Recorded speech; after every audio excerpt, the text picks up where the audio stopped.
தமிழ் கதைகள் பஞ்சதந்திர கதைகள். நரி சொன்ன யோசனை.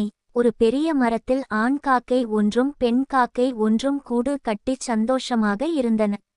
ஒரு நாள் அம்மரத்திலிருந்த பொந்துக்கு ஒரு கருநாகம் வந்து சேர்ந்ததோடு இல்லாமல் காக்கை இடும் முட்டைகளை எல்லாம் ஒவ்வொரு நாளும் காலி செய்து கொண்டு வந்தது. காக்கைக்கு என்ன செய்வதென்றே தெரியவில்லை. காக்கை ஒரு நரியிடம் சென்று ஆலோசனை கேட்டது. நரி சரியான யோசனை ஒன்றை சொன்னது. அந்த புறத்தில் அரசகுமாரி குளிக்கிற இடத்திற்குச் சென்று அவள் குளிக்கும் போது நகைகளை கழட்டி ஒரு பக்கம் வைப்பாள். அந்த ஆபரணங்களில் பெரியதான ஒன்றை எடுத்துக்கொள். பலர் பார்க்கும்படி மெல்ல பறந்து வந்து அவர்களின் எதிரில் அந்த நகையை பாம்பு இருக்கும் பொந்தில் போட்டு விடு என்றது. போட்டாள். போடு முதலில், அப்புறம் பார் என்றது. காக்கை தாமதிக்கவில்லை. பறந்து அந்த புறத்திற்கு சென்று பார்த்தது. அரசகுமாரியின் நகைகளில் ஒரு முத்து மாலை அதன் கண்ணை உறுத்தியது. அதை கொத்தி எடுத்தது. அங்கிருந்த அரசகுமாரியின் தோழிகள் காகம் முத்துமாலையை கொத்திக் கொண்டு போகுது என்று கூச்சலிட்டனர்.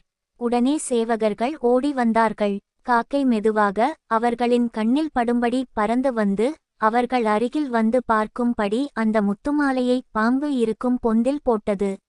உடனே சேவகர்கள் தம் கையில் இருந்த ஈட்டிகளால் அந்த பொந்தை குத்தி கிளறினார்கள். சீறிக்கொண்டு வெளியே வந்த பாம்பை கொன்றார்கள். அப்புறம் பார் என்று நரியார் சொன்னதின் அர்த்தம் காக்கைக்கு புரிந்தது. சேவகர்களும் முத்து மாலையை எடுத்து சென்றனர். சரியான யோசனையால் நிறைவான பலனை அடைந்த காக்கை தம்பதிகள் பெருமூச்சு விட்டன.